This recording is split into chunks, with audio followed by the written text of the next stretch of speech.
نحمده ونصلي على رسوله الكريم اما بعد فاعوذ بالله من الشيطان الرجيم بسم الله الرحمن الرحيم رب اشرح لي صدري ويسر لي امري واحلل عقدة من لساني يفقهوا قولي يعملون له ما يشاء. وہ بناتے تھے اس کے لیے، کس کے لیے؟ سلیمان علیہ السلام کے لیے. کیا بناتے تھے؟ یعنی تعمیراتی کاموں میں جنات استعمال ہوتے تھے. بڑی بڑی ہیوج چیزیں بنانے کے لیے، جبکہ بڑی بڑی مشینیں ابھی نہیں بنی تھی اور بہت بڑے کام ابھی انسان نہیں سر انجام دے پاتا تھا، تو جنات اس کے لیے قوت کے کام کیا کرتے تھے. اور کیا بناتے تھے؟ ما یشاء، جو بھی وہ چاہتے، بس ان کے خواہش یا حکم کی دیر تھی. اب اس کی کچھ تفصیل ہے کہ کیا کچھ بناتے تھے. من محاریب، محرابیں. محاریب محراب کی جمع ہے. محراب کہتے ہیں بلند جگہ کو، اچھی عمارت کو. اس لیے یہ لفظ محلات اور عالی شان عمارتوں، مساجد اور معابد کے لیے بھی استعمال ہوتا ہے. اب آپ دیکھیں کہ سلیمان علیہ السلام چاہتے تو جنات کے ذریعے لوگوں پہ جادو کرتے، انہیں ستاتے اور ان سے غلط کام لیتے، لیکن ایک بندہ مومن کے پاس جتنی بڑی بھی قوت آ جاتی ہے وہ اس سے مفید کام ہی لیتا ہے. انہوں نے جنات کے سفلی علوم کے ذریعے غلط کام کروانے کی بجائے تعمیرات کروائیں اور ان سے محرابیں بنوائیں. اب یہ جو محرابیں ہیں، یہ کسی بھی عمارت کا نمایاں حصہ ہوتا ہے. یعنی اس سے مراد خود عمارت بھی لی گئی ہے، عالیشان عمارت، لیکن کسی بھی عمارت کا جو نمایاں حصہ ہے، آرچ یا محراب، اندر یا باہر کی طرف، جو اس کی خوبصورتی کا ذریعہ ہوتا ہے. محراب کسی بھی عمارت کی خوبصورتی کا ذریعہ ہوتا ہے.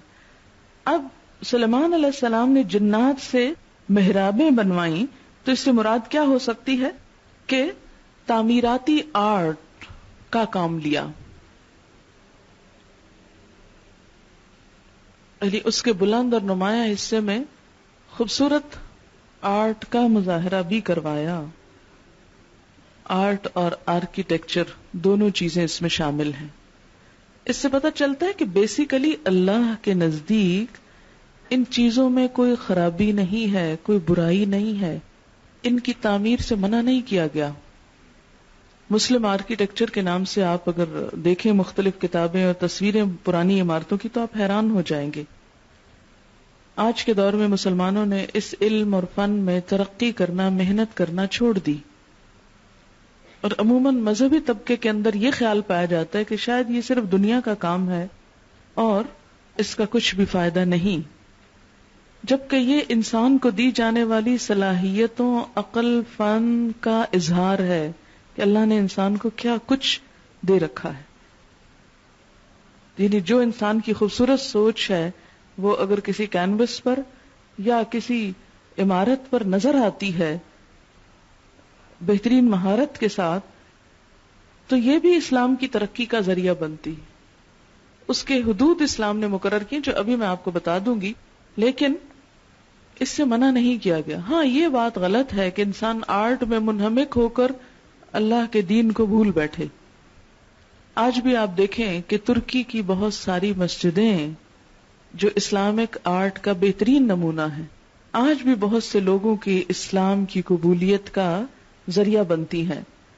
آپ نے اگر یوسف اسلام کے اسلام لانے کا واقعہ پڑھا ہو تو اس میں بھی وہ کیا ہے کہ وہ بیت المقدس میں شاید گئے تھے اور مسجد کو دیکھ کر وہ مسلمان ہوئے.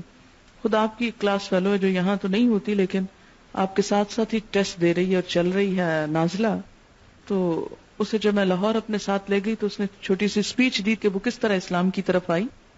تو اس کے بھی اسلام کی طرف آنے اور دین کے پڑھنے اور سیکھنے میں جو چیز بنیاد بنی وہ ایک مسجد تھی کہ یہ ہسٹری کی اسٹوڈنٹ تھی اور ایک ٹرپ ارینج کیا گیا تھا پرانے آرکیٹیکچر کو دیکھنے کے لیے، اور اس میں مسجد بھی آ گئی اور اسے دیکھ کر اس کی جو خوبصورت انداز تعمیر تھا کیونکہ وہ ایسا انداز تعمیر ہوتا ہے کہ جس کے اندر ایک سکون بھی ہوتا ہے جو عام دوسری عمارتوں کے اندر نہیں ہوگا، جو صرف دنیاوی مقاصد کے لیے بنائی گئی. تو اس سے اسے مزید اسلام کو سمجھنے اور سیکھنے کا شوق پیدا ہوا کہ یہ مسلمان کیا تھے جنہوں نے یہ سب کچھ بنایا، کون ہیں. اسی طرح آپ کو یاد ہوگا کہ حضرت عمر کے دور میں شاید مسجدیں جب بہت خوبصورت بنائی جانے لگی تو انہوں نے روک بھیجا کہ ایسا نہ کیا جائے. تو انہیں واپس یہ جواب دیا گیا کہ بہت سارے لوگ ان مساجد کو دیکھ کر مسلمان ہو جاتے ہیں. تو انہوں نے کہا اگر یہ اسلام کی ترقی کا ذریعہ ہے تو کوئی حرج نہیں. اور یہاں پر آپ دیکھیں کہ ایک نبی بنوا رہا ہے محرابیں. لگتا ہے نا عجیب. آج ہم ان دو چیزوں کو، دو کانسیپٹس کو اکٹھے کر سکتے ہیں کہ ایک دیندار، ایک مبلغ یا کوئی ریلیجس اسکالر جو ہے وہ اس طرح کی کسی خوبصورت آرکیٹیکچر یا آرٹ کا نمونہ بنوائے تو ہمارے ہاں تو ناقابل قبول ہوگا کہ نہیں یہ تو غیر اسلامی چیز. ایسی ریجیڈیٹی جو ہے وہ اسلام کو دنیا سے کاٹ کے الگ پھینک دیتی ہے. اور وہ تمام لوگ جن کے اندر اللہ نے یہ ساری صلاحیتیں رکھی ہیں، جب وہ اپنی صلاحیتوں کے مطابق اس میں کام کرنے کی کوئی چیز نہیں پاتے تو وہ واپس ہو جاتے ہیں. تو اسلام اس سے روکتا نہیں ہے. یہ سارے علوم اگر اچھی نیت سے پڑھے جائیں، فساد کی نیت سے نہیں، حدود کے اندر رہتے ہوئے، تو اسی میں آ جاتا قل من حرم زینت اللہ التی اخرج لعبادہ. تو پختہ عمارت تعمیر کرنا یا اس میں کسی بہترین آرٹ کا مظاہرہ کرنا یہ کوئی غیر اسلامی بات نہیں ہے. اور ایسا بھی نہیں کہ یہ صرف حضرت سلیمان علیہ السلام کے لیے خاص تھا اور اس کے بعد کسی اور کے لیے یہ سب کچھ منع کر دیا گیا. اب آپ کہیں گے کہ نبی صلی اللہ علیہ وسلم نے یہ کیوں نہ بنوایا، تو بات یہ ہے کہ اس وقت اسلام اس حالت میں تھا کہ اس کے لیے ایک دوسرا کام کرنے کی ضرورت تھی. یہ کام عموماً اس وقت ہوتے ہیں جب بنیادی کام ہو چکا ہو، سب لوگ مسلمان ہو چکے ہوں، دین کی طرف آ چکے ہوں. پھر آپ اپنی صلاحیتیں مزید سجانے بنانے اور خوبصورت چیزوں کی طرف لگا دیتے ہیں. بالکل ایسے ہی ہے کہ مثلاً اگر ایک شخص کے پاس زمین کا ٹکڑا ہی نہیں ہے، مکان ہی نہیں ہے، تو وہ اس کی سجاوٹ کے خواب کیسے دیکھ سکتا ہے؟ آج ہمارا حال یہ ہے کہ لوگ اسلام سے ہی دور بھاگ گئے اور دین سے ہی بیزار ہو چکے ہیں. تو سب سے پہلا کام ابھی کرنے کا کیا ہے کہ لوگوں کو اس سے مانوس کیا جائے. اور جیسے کل یا پرسوں بھی بات ہوئی تھی کہ ہمیں غیر قوموں سے نفرت نہیں کرنی، ان کو مسلمان کرنا، اسلام سے محبت دلانی. اب جب وہ مسلمان ہوتے ہیں تو جو ان کی صلاحیتیں اپنے اپنے فن اور فیلڈ میں ہیں انہیں بھی استعمال کرنا ہے. تو یہ اسی وقت ہو سکتا ہے کہ جب امت کا دائرہ وسیع ہو، علم بڑھ جائے، لوگوں کے اندر بنیادی اسلامی کوالٹیز، ایمان، تقوی اور یہ ساری چیزیں پیدا ہو جائیں، یعنی گویا بنیادیں بن جائیں، پھر اس کے بعد عمارت تعمیر ہو جائے. تو ہمیشہ ڈیکوریشن کا کام یا فنیشنگ جو ہوتی ہے وہ آخر میں ہوتی ہے، جس میں یہ سارے آرٹ کے نمونے ہوتے. پہلا کام بنیادیں بنانا ہے اور عمارت تعمیر کرنا ہے. ہم جس دور میں گزر رہے ہیں اس میں بھی بنیادی کام کرنے کی بہت زیادہ ضرورت ہے. لیکن اس کا یہ مطلب نہیں کہ ہمیشہ صرف بنیادی کام ہی، مثلا ایک تھوڑی دیر کے لیے، جیسے میں ہمیشہ کہتی ہوں کہ میں نے اپنی زندگی کا ایک مقصد بنا رکھا کہ ہر شخص کے ہاتھ میں قرآن آ جائے، ہر شخص قرآن پڑھنا شروع کر دے. اچھا، اور آپ کو ہر وقت بعض نصیحت کرتی رہتی ہوں کہ آپ پڑھائیں چاہے ایک کو پڑھائیں. اب یہ فارمولہ آل دا ٹائم کے لیے نہیں ہے. اب مثلا اگر کچھ عرصے کے بعد ہر شخص قرآن پڑھنے لگ جاتا ہے اور پھر یہی فارمولہ اختیار کرے کہ وہ آگے پڑھائے، تو پڑھنے والے تو ختم ہو جائیں گے، سبھی پڑھ لیں گے، تو پھر پڑھنا کس نے؟ پھر ٹھیک ہے اگلی جنریشنز کو پڑھانے کی ذمہ داری تو باقی رہتی ہے، لیکن یہ کام ہمیشہ کے لیے نہیں کرتے رہنا. یہ تو یعنی بنیادیں کھودی جا رہی. جب ہر شخص اسلام سے مانوس ہو جائے تو پھر اس کے بعد کیا ہے؟ تعمیر اور ترقی اور باقی کام جو ہیں ان کے بارے میں بھی سوچنا ہے. تو یہاں پر اس آیت کو سامنے رکھتے ہوئے اپنے ان تمام خیالات کی اصلاح فرما لیجئے کہ جس میں عموماً یہ سمجھا جاتا ہے کہ اسلام آرٹ کا دشمن ہے، یا اسلام کسی کلچر کا مخالف ہے، یا اسے اس سے کوئی غرض نہیں. نہیں، حضرت سلیمان علیہ السلام نے یہ جو بہترین کام کروائے، اور کہا جاتا ہے کہ ان کی بنائی ہوئی عمارتوں میں جو ہیکل ہے اور ان کا جو محل تھا، اس کے بارے میں پیچھے آپ پڑھ چکے نا کہ اس میں کیا لگا ہوا تھا؟ شیشے کا، کرسٹل کا فرش تھا. ہمیں تو کرسٹل کی ایک چھوٹا سا پیس جو ہے اس کے لینے میں بھی ایک مشکل ہے یا افورڈ کرنا مشکل ہوتا ہے، تو کہاں یہ کہ سارا فرش کرسٹل کا ہو. آپ سوچیں وہ کتنا قیمتی ہوگا اور کتنا زبردست ہوگا، اور اس کو لگانے کا جو انداز ہوگا وہ کیسا ہوگا. اس دفعہ جب میں ناروے میں گئی تو ان کا جو نیا ایئرپورٹ بنا ہے وہ سارا شیشے کا ہی ہے نا، چاروں طرف سے، یعنی باہر سے آپ دیکھ سکتے ہیں کہ اندر کیا ہو رہا ہے، لوگ آتے جاتے سب نظر آتے، پوری دیواریں، ہر طرف شیشہ ہی شیشہ، یعنی ترقی کی انتہا ہے. تو اسلام دنیاوی ترقی سے روکتا نہیں. اللہ نے یہ چیزیں اس لیے نہیں پیدا کی، پہاڑوں میں رکھ دی کہ پڑی پڑی ادھر ہی ختم ہو جائے اور قیامت کے دن دھول بن کے اڑ جائیں. ان کو نکالو، استعمال کرو، بہترین کام لو اس سے. اپنے رب کا حق بھی نہ بھولو اور دنیا کے کام بھی نہ بھولو، لیکن بیلنس اختیار کرو. یہ نہیں کہ دنیا کی طرف لگو تو دین خیر باد، اور یہ نہیں کہ دین کی طرف لگو تو دنیا کو لات مار دو جیسے عیسائیوں نے کیا. اسی لیے ان کے ہاں دو ایکسٹریمز نظر آتی ہیں. اسلام جو ہے وہ اعتدال سکھاتا ہے. اب مثلا قرآن چونکہ ہر شخص کے لیے، اب ہر شخص کو اللہ نے مختلف طرح کی صلاحیت دی. اب ایک شخص جو ہے اگر وہ آرٹ کا ماہر ہے تو قرآن پڑھ کر وہ اسلام کو اس آرٹ کے تھرو ریپرزینٹ کر سکتا ہے. کوئی اور کسی چیز کا ماہر ہے تو وہ اس کے تھرو لوگوں کو اللہ کی یاد دلا سکتا ہے. تو اصل ہدف اور مقصد کیا ہے؟ اللہ کی ذات کو پہچاننا، اس کو پانا، اس کو راضی کرنا اور اس کے لیے محنت کرنا، اس سے محبت کا تعلق استوار کرنا اور اسے عام کرنا. وسیلہ اور ذریعہ درست ہونا چاہیے، حلال ہونا چاہیے، لیکن کوئی بھی ہو سکتا ہے جو حدود کے اندر ہے، حدود سے باہر نہیں. اسراف سے منع کیا گیا، بخل سے منع کیا گیا، کچھ حرام چیزوں سے منع کیا گیا، لیکن حدود میں رہتے ہوئے یہ سارے تعمیراتی کام اور آرٹ جو ہیں اس کی اجازت ہے. اور کہا یہ جاتا ہے کہ ہیکل کے اندر نہایت خوبصورت پھولوں کے نقش ابھارے ہوئے تھے. مجھے نہیں معلوم کہ وہ ابھارنے کا جو ہوتا ہے پتھروں کے اندر اور میٹل کے اندر جو پرنٹ نکلتا ہے لیکن ابھرا ہوا ہوتا ہے. وہ میرے پاس ایک آیت الکرسی لکھی ہوئی ہے اور وہ ہے میٹل پہ لیکن ابھری ہوئی ہے، اس کے حروف جو ہے نا باہر کو نکلے ہوئے، یعنی اندر لکھائی نہیں کی ہوئی، پیچھے کی طرف سے کچھ اس کو اس طرح کیا گیا کہ وہ پرومیننٹ ہو گئے حروف سامنے کو. یہ بہت عام چیز ہے، کوئی ایسی خاص چیز نہیں، لیکن جیسے پھول بھی، یعنی ایک ہی شیٹ کو اس طرح اس میں کام کیا گیا ہے کہ جو چیز نمایاں کرنی ہے وہ باہر ابھر کے سامنے آ گئی ہے اور بہت خوبصورت قسم کے. تو کہا یہ جاتا ہے کہ ابھار کے ساتھ، ابھار کا آرٹ تھا کہ جس میں پتھروں کے اندر بھی اور میٹل، کیونکہ ان کے لیے تانبے کا چشمہ بہایا گیا تھا اس لیے وہ اس میں میٹل ورک پایا جاتا تھا. اور آپ دیکھیں کہ وہ کس قدر خوبصورت ہوگا جو وہاں پر استعمال ہوا. پھر اس کے بعد یہ ہے وہ تماثیلہ اور تصویریں. تمثال کی جمع تمثال کہتے ہیں کسی چیز کی مصور یا کندہ کی ہوئی صورت.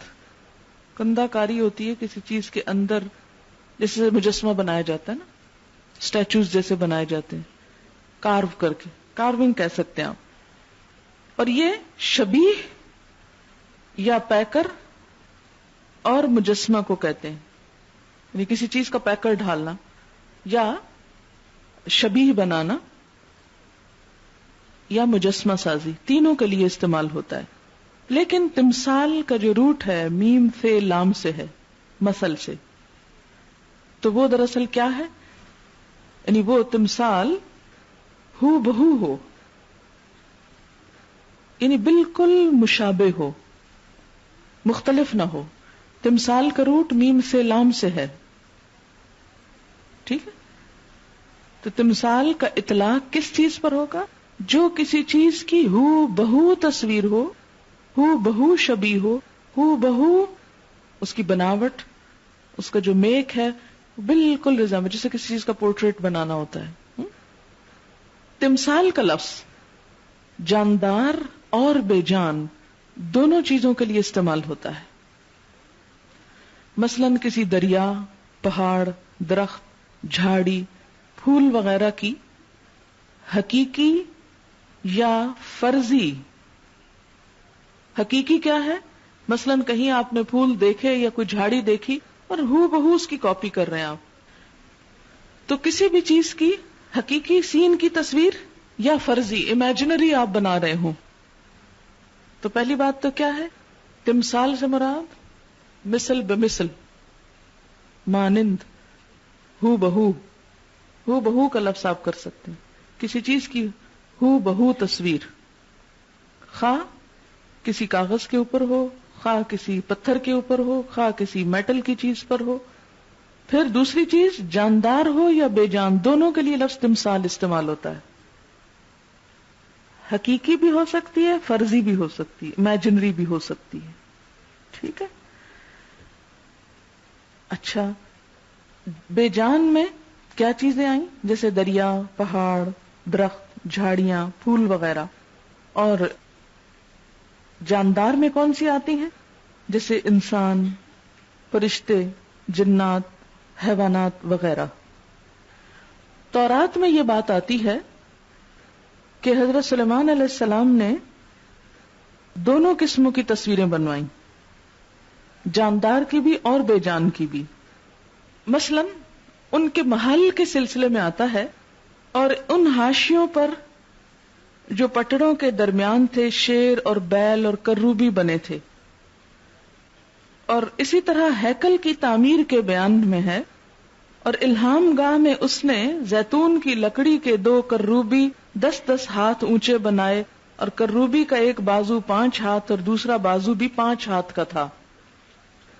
اور اس گھر کے اندر دیودار تھا جس پر لٹو اور کھلے ہوئے پھول کندہ کیے گئے تھے. یہ باب ہے سلاطین کا، تورات کا. پھر اسی میں ایک اور جگہ پر ہے، اس گھر کی سب دیواروں پر گردا گرد اندر اور باہر کروبیوں اور کھجوروں کے درختوں کھلے ہوئے پھولوں کی صورتیں کندہ تھیں، کارو کی ہوئی تھیں. اب بات یہ ہے کہ کیا واقعی یہ بات درست ہے جو تورات میں لکھی گئی ہے، یا تورات ہی میں کچھ اور بھی آتا ہے؟ اب آپ دیکھیں کہ تورات کی کنٹرڈکشن، ایک طرف یہ لکھا کہ سلیمان نے یہ سب بنوایا، تورات ہی میں دوسری جگہ آتا ہے ان جاندار چیزوں کی تصویروں کی حرمت کے بارے میں. باب ہے خروج.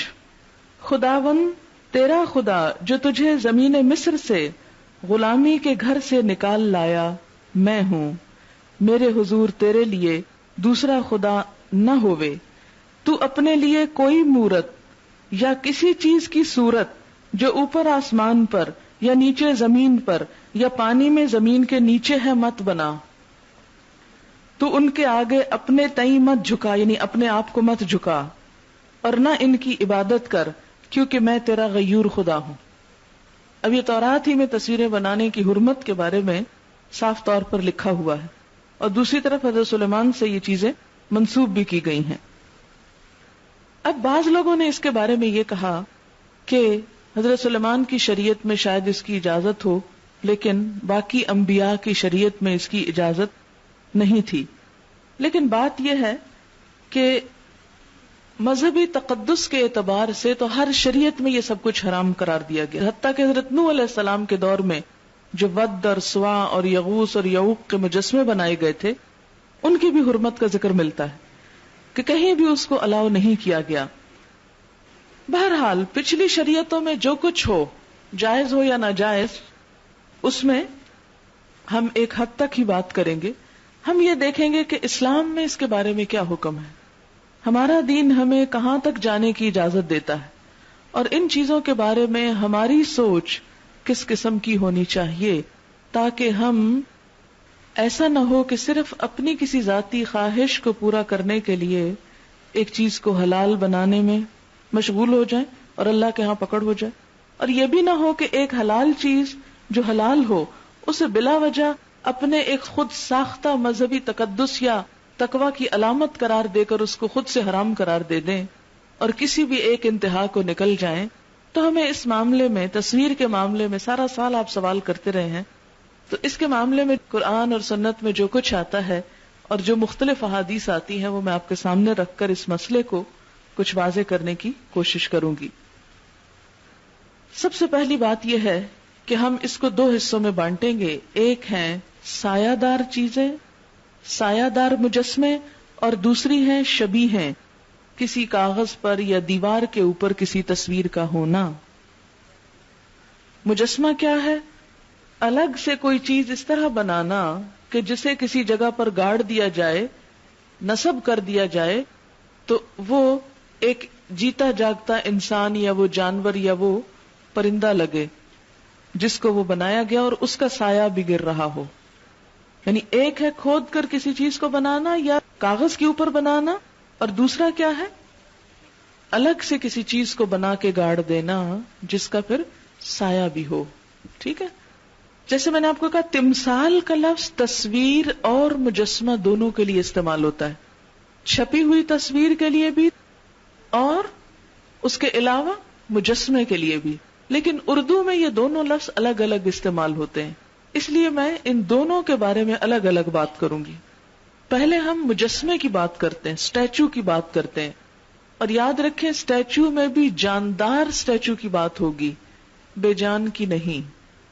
ٹھیک ہے، بے جان چیزوں کی نہیں. مثلا بے جان چیز پھول، اب آپ دیکھیں ڈرائی ارینجمنٹ آپ کر رہے ہیں، پلاسٹک کے پھول بنا رہے ہیں، کاغذ کے بنا رہے ہیں، تو یہ سب کچھ دراصل کیا ہے؟ ایک طرح سے اسٹیچو ہی ہے لیکن بے جان چیزوں کا ہے. تو بات جاندار چیزوں کے، خاص طور پر اسٹیچوز کسی کتے، بلی، گھوڑے وغیرہ کی جو عام طور پر ڈیکوریشن کے لیے استعمال ہوتے ہیں، تو اسلام میں اس کا کیا حکم ہے؟ تو جہاں تک مجسمے کا تعلق ہے اس کے بارے میں نبی صلی اللہ علیہ وسلم کا ارشاد ہے تماثیل کے لیے. اب یہ تماثیل کا لفظ دونوں کے لیے استعمال ہوتا ہے لیکن پھر میں مجسمے پہ پہلے آؤں گی.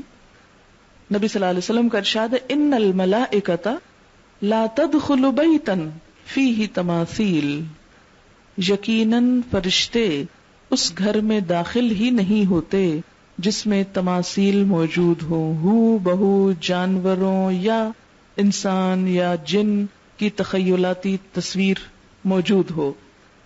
یہ متفق علیہ روایت ہے، بخاری اور مسلم دونوں کی روایت ہے. اس کی وجہ کیا ہے؟ کیوں اس کو حرام قرار دیا جبکہ درخت اور پھول بھی اللہ کے بنائے ہوئے ہیں اور یہ جانور بھی اللہ کے بنائے ہوئے ہیں؟ تو اس میں فرق کیوں کیا گیا ہے؟ پہلی بات، اس کی حرمت کی جو علت بتائی جاتی ہے وہ یہ کہ اس میں کفار کی مشابہت ہے. اسلام کے علاوہ دنیا کے جتنے مذاہب ہیں ان میں تصویر پرستی، بت پرستی موجود ہے اور ان کی تعظیم بھی موجود ہے. حضرت نوح علیہ السلام کے زمانے میں جس شرک کی ابتدا ہوئی تھی وہ اسی چیز سے ہوئی کہ لوگوں نے نیک لوگوں کی تصویریں بنا کر، مجسمے بنا کر نسب کر لیے. پہلی جنریشن نے یہ کہا کہ یہ نیک لوگ تھے، ان کو دیکھ کر ہمیں خدا یاد آتا ہے. جب یہ زندہ تھے تو ہم انہیں دیکھ کر خدا تک پہنچتے تھے، اب یہ مر گئے ہیں تو جب ان کے مجسمے ہمارے سامنے ہوں گے تو ان کو دیکھ کر ہم خدا تک پہنچ سکتے ہیں. اگلی جنریشنز تک بات پہنچتے پہنچتے کیا ہوئی کہ خدا تو بالکل فراموش ہو گیا اور یہی خدا بن گئے. لہذا اس قسم کے شرک کا قلع کما کرنے کے لیے زندہ انسانوں کی خصوصی طور پر اور ملائکہ اور جنات کی جو تصویریں تھیں یا مجسمے تھے انہیں حرام قرار دیا گیا. حدیث میں آتا ہے ان من اشد الناس عذابا یوم القیامت الذین یصورون هذه الصور، قیامت کے دن سب سے زیادہ سخت عذاب ان لوگوں کو ہوگا جو اس قسم کی تصویریں بناتے ہیں. ایک اور روایت میں ہے الذین یداہئون بخلق اللہ، جو اللہ کی تخلیق کی مشابہت کرتے ہیں. متفق علیہ روایت ہے بخاری اور مسلم کی. اسی طرح نبی صلی اللہ علیہ وسلم نے فرمایا من صور صورتا کلف یوم القیامت ان ينفخ فیہا الروح وليس بنافخ فیہا ابدا، جس نے تصویر بنائی اسے قیامت کے دن اس میں روح پھونکنے کے لیے کہا جائے گا اور وہ کبھی اس میں روح نہ پھونک سکے گا. یہ بخاری کی روایت ہے. یعنی اسے اس میں حقیقی روح ڈالنے کی ذمہ داری دی جائے گی جو وہ پوری نہ کر سکے گا، اس لیے اسے سزا دی جائے گی. سوال یہ پیدا ہوتا ہے کہ یہ کیوں ایسا کہا گیا؟ تو سب سے پہلی علت تو وہی کہ بت پرستی سے مشابہت اختیار کرنا جو ہے وہ درست نہیں. آپ یہ کہہ سکتے کہ نہیں کافر یا ہندو یا کوئی اور تو مجسموں کی عبادت کرتے ہیں، ہم عبادت نہیں کرتے. ہاں آپ عبادت نہ بھی کرتے ہوں لیکن اس میں جو مشابہت ہے، بت پرست قوموں کی جو مشابہت ہے، اس سے روکا گیا ہے. من تشبہ بقوم فہو منہم، جو کسی قوم کی مشابہت اختیار کرے گا وہ انہی میں سے ہوگا. دوسری وجہ، مجسمہ بنانے والا عموماً اس خیال کا شکار ہو جاتا ہے کہ وہ اللہ کی صفت خالقیت میں شریک ہو گیا ہے، یعنی عدم سے وجود میں ایک چیز کو لے آیا. اللہ نے اس انسان کی صورت گری کی، میں نے بھی بالکل ہو بہو ویسے ہی کر دی. اس لحاظ سے بھی اللہ کی صفت خالقیت میں شریک ہونے کا جو زوم ہے اس بنا پر بھی اس کو حرام قرار دیا گیا. اور آپ کو یاد ہوگا، جو اس سے پہلے میں آپ کو بتا چکی ہوں ایک دفعہ، کہ مشہور آرٹسٹ مائیکل اینجلو، جس نے حضرت موسیٰ کا مجسمہ بنایا اور بنانے کے بعد بے اختیار بے ساختہ کہہ اٹھا کہ speak Moses speak thou art complete, کہ موسیٰ بولو، بول پڑو اس لیے کہ تم مکمل ہو چکے ہو. یعنی ان کی شکل و صورت اور جسم اور ہر لحاظ سے جو اس کے ذہن میں تخیل تھا موسیٰ علیہ السلام کا، کیونکہ ظاہر ہے کہ انبیاء کی اصلی تصویریں تو کہیں سے بھی اویلیبل نہیں تھی، تخیلاتی ہیں جتنی بھی ہیں، تو اسے بنا کر وہ ایک طرح سے دیوانگی میں بول اٹھا کہ گویا میں نے موسیٰ کو دوبارہ بنا لیا اور مکمل بنا لیا، داؤ آرٹ کمپلیٹ. بس فرق کتنا ہے کہ بول پڑو. یہ ایک مثال ہے جو اس سے پہلے علماء نے علت بیان کی، ایک وجہ بیان کی کہ اللہ کی صفت خالقیت اور صفت مصور میں شریک ہونا ہے. اسی لیے نبی صلی اللہ علیہ وسلم نے فرمایا جو لوگ اس قسم کی تصویریں بناتے ہیں ان کو قیامت کے دن عذاب دیا جائے گا کہ تم نے جو کچھ تخلیق کیا ہے اس میں جان ڈالو تاکہ یہ بولیں. متفق علیہ روایت. اس سے بڑھ کر ظالم کون ہوگا جو میری تخلیق کی طرح تخلیق کرنے لگے. یہ لوگ مکئی یا جو کا ایک دانہ ہی پیدا کر کے دکھائیں. یہ بھی متفق علیہ روایت ہے بخاری اور مسلم کی. پھر یہ ہے کہ جو لوگ یہ فن اختیار کرتے ہیں پھر وہ کسی انتہا پہ نہیں رکتے. جب مصوروں نے تصویریں مجسمے بنانے شروع کیے تو اس میں فحاشی کا عنصر بھی داخل ہو گیا، اور انہوں نے ان مجسموں کو لباس پہنانے کی بجائے ان کے جسم کے ایک ایک حصے کو خوب نمایاں کیا جس میں قابل شرم حصے بھی تھے. جیسے کہ میں نے آپ کو بتایا تھا کہ ڈنمارک میں ایک مشہور مجسمہ ہے، لٹل مرمیڈ کے نام سے مشہور ہے. کالی عورت کا ننگا مجسمہ ہے، بالکل ننگا، نیکڈ، اور سمندر کے کنارے ایک پتھر پہ وہ بیٹھی ہے جیسے کوئی اتحیات میں بیٹھا ہو. تو کچھ اسی قسم کا سٹائل ہے، کیونکہ میں تو نظر بھر کے ڈال بھی نہیں سکی. کہا یہ جاتا ہے کہ وہ سمندر سے نکلی اور اس کا جسم پتھر ہو گیا. یہاں ایک مت ہے. اب آپ دیکھیں کہ اتنی مخلوق وہاں جمع تھی، ہر قسم کے سیاح جو وہاں جاتے ہیں کوپن ہیگن وہ اسے دیکھے بغیر نہیں آتے، اور بہت سے لوگ اس کے ساتھ کھڑے ہو کر ویڈیوز بنوا رہے تھے، تصویریں بنوا رہے تھے، اور اس کو بہت زبردست طریقے سے اپریشیٹ کرتے ہیں. وہاں کی دو مشہور چیزوں میں سے ایک تاریخی ہسٹوریکل اور بہت فیمس آرٹ کا نمونہ ہے. پھر اسی طرح ایک اور تکلیف دہ چیز کہ جو مجھے پہلی دفعہ دیکھنے کو ملی ان اسکینڈینیوین کنٹریز میں، ایک چوک پہ ایک مجسمہ تھا جس میں ایک مرد کا مجسمہ تھا بالکل ننگا، اور اس کا جو قابل شرم حصے تھے وہ بھی بہت نمایاں کیے گئے کہ ایک دفعہ نظر انسان کی پڑے تو پھر اس کے بعد دیکھ نہیں سکتا. ان حصوں کو چھپانے کا کہا گیا، حرام قرار دیا گیا ان کی نمائش. تو مصور جب بناتے ہیں تو پھر ان کی جو اندر کی حص ہوتی ہے سیٹسفائی نہیں ہوتی جب تک وہ ایک ایک عضو کو نہ دکھائیں. چلے انہوں نے بنائے دکھائے، پھر اس کے بعد کیا ہوا، انہیں شاہراہوں پہ لا کے سجا دیا گیا اور تاریخی نام اور القابات دے دیے گئے، اور پھر اس سے کثیر من الناس کو گمراہ کیا گیا. ایسی فحاشی کا بھی اسلام خلاف ہے، چونکہ یہ ایک سبب بنتا ہے، اس لیے اسلام نے اس کی وجہ سے اس کو ٹوٹلی بین کر دیا. پھر اسی طرح شخصیت پرستی کو اسلام توڑتا ہے. انسانوں کے مجسمے، یعنی ایک درخت کا تو بنانے کی اجازت ہے مگر خاص طور پر انسانوں کا، کیونکہ کہ بنیاد شرک کی یہی بنے تھے. شخصیت پرستی کا توڑ. نبی صلی اللہ علیہ وسلم نے اپنے بارے میں بھی فرمایا، لا تطرونی کما اطرت النصارى عیسی ابن مریم. وَلَكِنْ قُولُوا عَبْدُ اللَّهِ وَرَسُولُهُ، میری تعریف میں غلو نہ کرو، حد سے نہ بڑھو، جیسے نصارہ نے عیسیٰ ابن مریم کی غلو آمیز تعریف کی، بلکہ کہو اللہ کا بندہ اور اس کا رسول۔ یہ بخاری کی روایت ہے۔ عام طور پر لوگوں میں یہ دیکھا گیا ہے کہ جس کو چاہنے لگتے ہیں، جس سے محبت کرنے لگتے ہیں، اسے خدا کے درجے پہ پہنچا دیتے ہیں۔ خدا کا حکم نیچے ہو جاتا ہے، اس کا حکم اوپر ہو جاتا ہے۔ اللہ کا حکم بھول جاتے ہیں لوگ، پھر اس کو اپنا خدا بنا لیتے ہیں۔ اور اس کے لیے سورۃ الاحزاب کے آخر میں جو آیت آتی ہے کہ قیامت کے دن جہنم میں جانے والے کہیں گے ربنا انا اطعنا سادتنا وکبراءنا فاضلونا السبیل، اے اللہ ہم نے اپنے بڑوں کی، سرداروں، لیڈروں کی بات مانی، انہوں نے ہمیں اصل رستے سے بھٹکا دیا، گمراہ کر دیا۔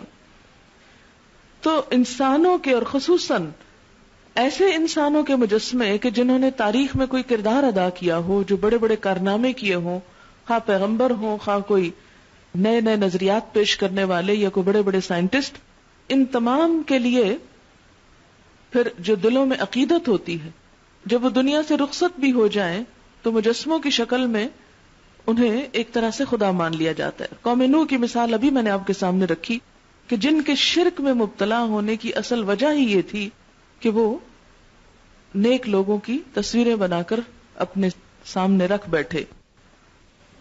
عربوں کے ہاں شرک کیسے آیا؟ آپ کو معلوم ہے کہ سب سے پہلے مکہ میں آ کے کون آباد ہوا؟ حضرت اسماعیل اور ان کی والدہ حضرت ہاجر۔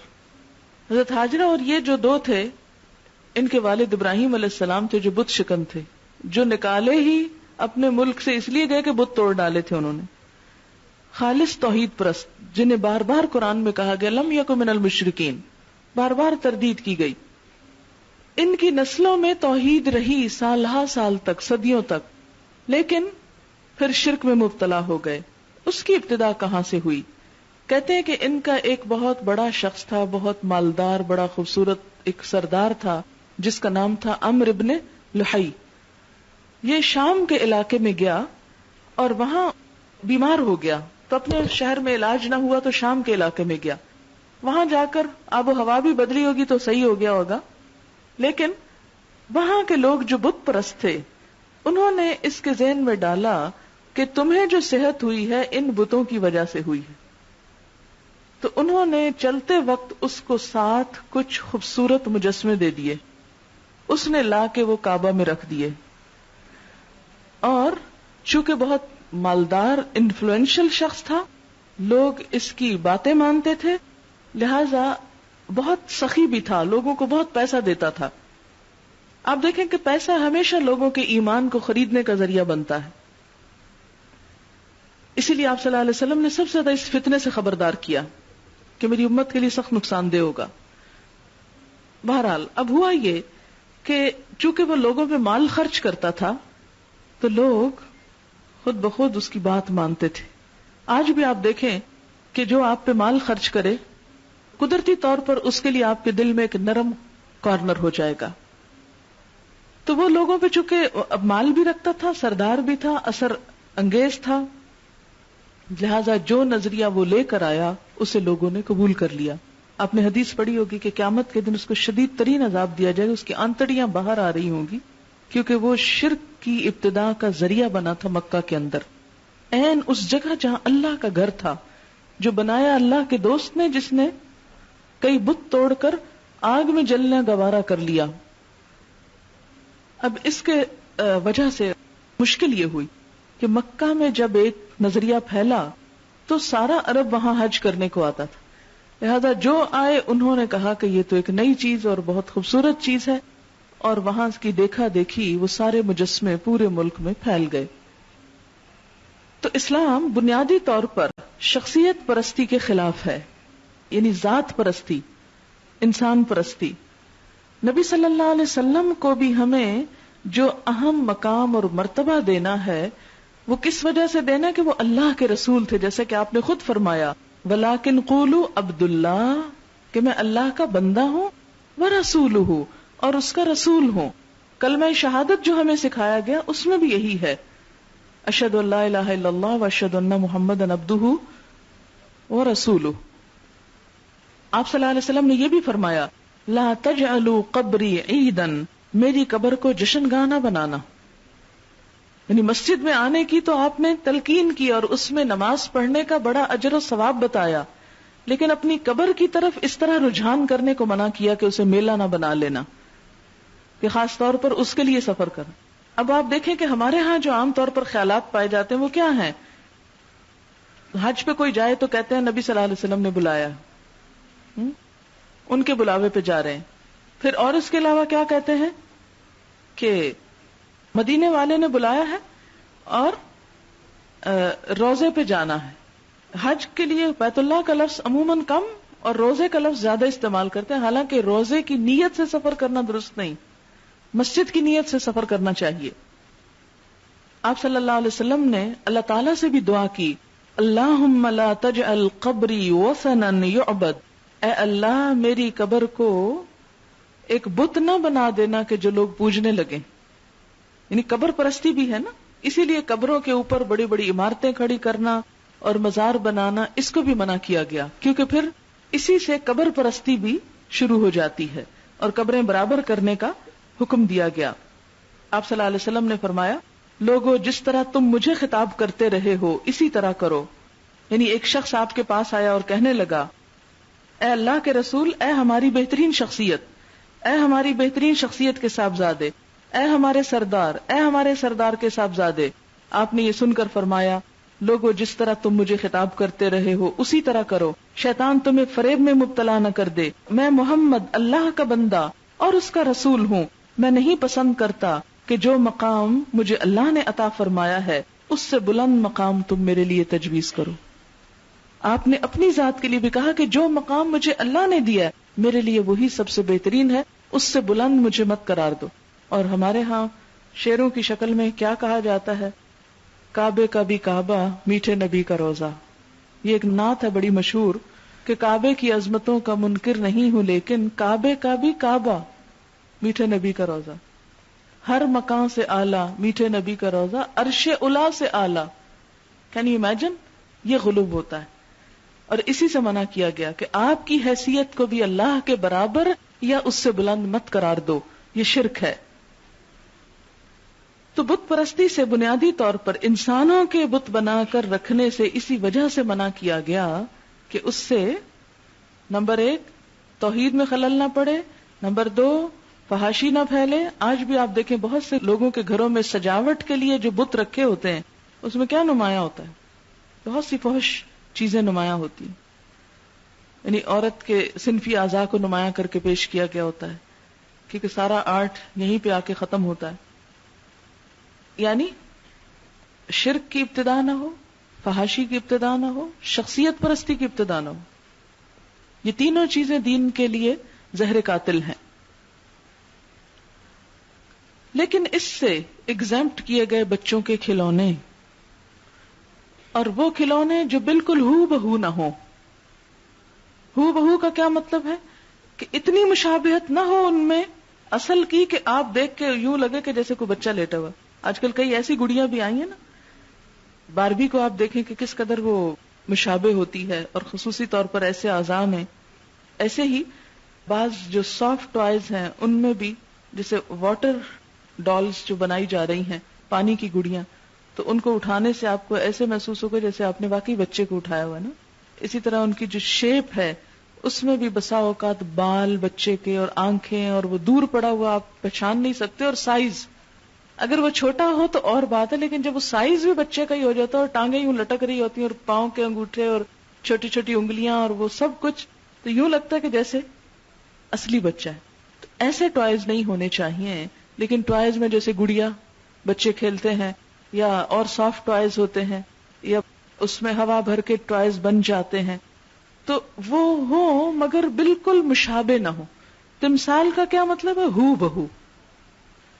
کیونکہ ان میں تعظیم نہیں ہے، نہ یہ عبادت کے لیے ہے نہ تعظیم کے لیے ہے. اور اس کے بارے میں ہمیں احادیث میں پتہ چلتا ہے کہ ان کو ایگزمپٹ کیا گیا. اسلام کا یہی حسن ہے کہ ایک چیز کو جب حرام قرار دیا گیا یا ناجائز بھی قرار دیا تو اس میں جو ایک مفید پہلو ہو سکتا تھا اتنا الاؤ کر دیا گیا. اب اتنا الاؤ کرنے کا مطلب یہ نہیں کہ ہم اسے جنرلائز کر لیں، ہر چیز میں وہ چیز لیں، اور ہم یہ کہیں جو گڑیا کھیلنے کی اجازت ہے تو گڑیا سجانے کی اجازت کیوں نہیں؟ گڑیا کھیلنے کی تو اجازت ہے، سجانے کی پھر بھی نہیں، کیونکہ فرشتے داخل نہیں ہوتے جہاں مجسمے سجے ہوئے ہوں یا لٹکے ہوئے ہوں۔ اچھا، اس کی دلیل کیا ہے؟ اب آپ کہیں گے کہ آپ خود کر رہی ہیں، میں خود نہیں کر رہی، اس کی دلیل بھی حدیث میں موجود ہے۔ آپ دیکھتے ہیں کہ ام المومنین حضرت عائشہ فرماتی ہیں، میں لڑکیوں کے ساتھ رسول اللہ صلی اللہ علیہ وسلم کی موجودگی میں کھیلا کرتی تھی، میری سہیلیاں آتی اور رسول اللہ صلی اللہ علیہ وسلم کے خوف سے چھپ جاتی، حالانکہ آپ کو ان کے میرے پاس آنے سے خوشی ہوتی کہ اس کی سہیلیاں آئی ہیں، پھر وہ میرے ساتھ کھیلا کرتی۔ متفق علیہ روایت ہے۔ اس سے ایک اور چیز آپ دیکھیں کہ نبی صلی اللہ علیہ وسلم کس قدر لحاظ رکھتے تھے اپنی ازواج مطہرات کی خوشی کا، ان کی عمر کے تقاضوں کا، ان کی انٹرسٹس کا۔ ہمارے ہاں کسی مذہبی طبقے میں یہ چیز محال ہے کہ کوئی شخص مذہبی ہو اور پھر وہ اپنی بیوی کو کسی بھی قسم کے کھیل کود میں شریک ہونے کی اجازت دے، حتیٰ کہ یہاں تک ملتا کہ نبی صلی اللہ علیہ وسلم حضرت عائشہ کے ساتھ ریس لگائی 2 دفعہ، ایک دفعہ آپ جیت گئے، ایک دفعہ وہ جیت گئی۔ آج ہماری کسی مسجد کے امام اس چیز کا سوچ سکتے ہیں؟ میں مذاق نہیں ان کا کر رہی، لیکن میں صرف یہ بتانا چاہتی ہوں کہ ہم نے دین کو ہوا بنا دیا ہے، خوفناک چیز بنا دیا ہے کہ جو شخص دین کا نام لے، قرآن پڑھائے، درس دے، وہ کھیلنے سے توبہ کرے اور کسی اور دنیا کی دلچسپی میں اس کا کوئی حصہ نہ ہو۔ تو یہ ایک انتہا پسندانہ رویہ ہے۔ اور پھر اس کے ساتھ آپ دیکھیں کہ یہ جو کھیلتی تھی حضرت عائشہ، اس کے بارے میں ایک اور روایت میں آتا ہے کہ گڑیوں سے کھیلتی تھی۔ اچھا، مزید روایت میں آتا ہے، یہ ابو داؤد کی روایت ہے کہ نبی صلی اللہ علیہ وسلم نے ایک دن حضرت عائشہ سے پوچھا یہ کیا ہے، یعنی گڑیوں سے کھیل رہی تھی، تو انہوں نے کہا یہ میری گڑیاں ہیں۔ پوچھا ان کے درمیان میں کیا چیز ہے؟ کہا یہ گھوڑا ہے۔ پوچھا اس گھوڑے کے اوپر کیا چیز ہے؟ کہنے لگی 2 پر ہیں۔ فرمایا گھوڑا اور اس کے پر؟ حضرت عائشہ نے کہا آپ نے نہیں سنا حضرت سلیمان بن داؤد کے گھوڑے پر والے تھے، وہ اڑا کے لے جاتے تھے نا ان کو اس سے ادھر سے ادھر۔ یہ سن کر نبی صلی اللہ علیہ وسلم ہنس پڑے، حتیٰ کہ آپ کے دندان مبارک دکھائی دینے لگے، یعنی بہت زور سے ہنسے کہ دانت نظر آنے لگے۔ اب یہ چیز ہمارے سامنے موجود ہے کہ بچے گڑیوں سے، ایسے ٹوائز سے کہ جس میں کوئی بلی، کوئی گھوڑا، کوئی اس طرح کی چیزیں بنی ہوئی ہوں، لیکن اس میں جو چیز ممانعت ہوگی وہ یہ کہ وہ اصل سے بالکل ہو بہو نہ ملتے ہوں، یعنی ان کی شبیہ تو ہو لیکن اصل کے برابر نہ ہو، کیونکہ تمثال کس کے لیے؟ بالکل مثال، ہو بہو۔